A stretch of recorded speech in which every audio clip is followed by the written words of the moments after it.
All right, I'm Taryn Wanninger. I'm a school social worker at Carmel High School, and I'm also a licensed clinical social worker. What are some steps that a teenager with postpartum depression can take to get help? I think first and foremost is like talking to your doctor.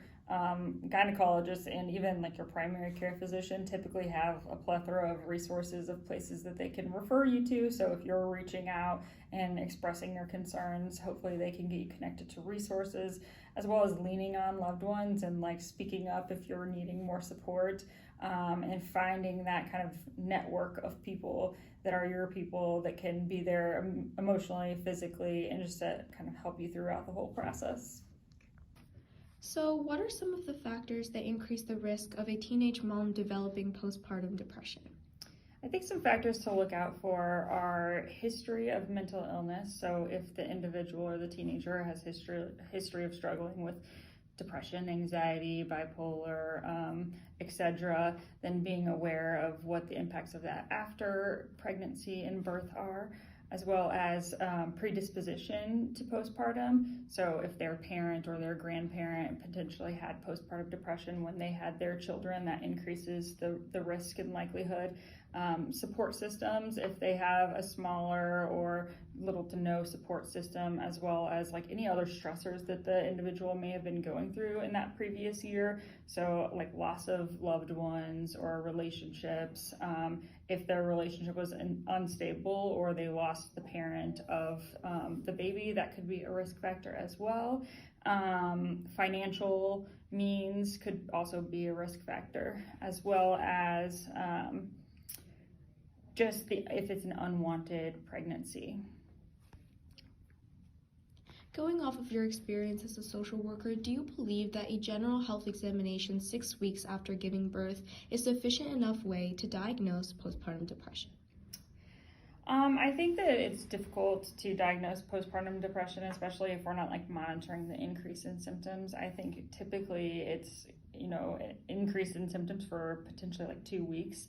And so if we're waiting to the 6-week point, and how long is that visit going to take? And are we able to truly monitor if symptoms are staying prolonged or if they're increasing or if they're decreasing at that point? So I think being able to do, some of these, whatever kind of methods they are doing to screen patients, intervals of 2 weeks, I think would be ideal. So there's a new FDA-approved drug called brexanolone, which is an antidepressant that is the only drug that treats postpartum. So it's essentially an intravenous. The way it is administered is that they inject it directly into you, and it's $8,000 per vial, give or take. So could you just share a little bit about your thoughts on that? Yeah, I think that can limit the amount of people who might have access to the drug. There could be limited insurance companies that cover that medication, as well as like you have to prove to that insurance company the need for it. Oftentimes, drugs like that, you have to have other trials that you've done before that weren't effective in order for insurance companies to cover it. But then, places like Medicaid and public or insurances versus private insurances. So it really limits the socioeconomic group that could access that medication. As well as if you're talking about teen moms, treatment has to be contingent on their parent, as well as doctors who will prescribe that to minors, and what implications does that have on their health as well. Okay, thank you. What are some protective factors that teen moms or their loved ones can take to reduce the risk of postpartum depression?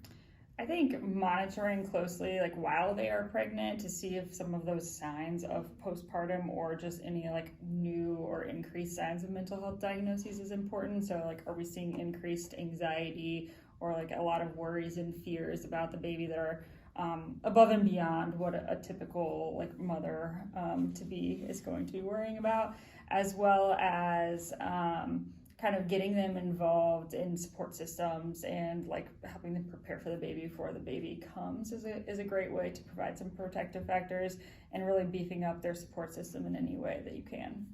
Great. What advice would you give to someone who wants to support a loved one through postpartum depression? I think being there as a friend or a loved one is the first and foremost, and that is both like physically and emotionally. Being able to provide the mother with a break by helping care for the baby or helping them get care for the baby. Rest is really huge and important for moms, and just to feel less isolated, I think, are going to create protective factors for that individual, and encouraging them to talk to their doctor and get involved in therapy or support groups in the community so that they're involved with professionals, and then that way you can focus just on being that support for them. Okay.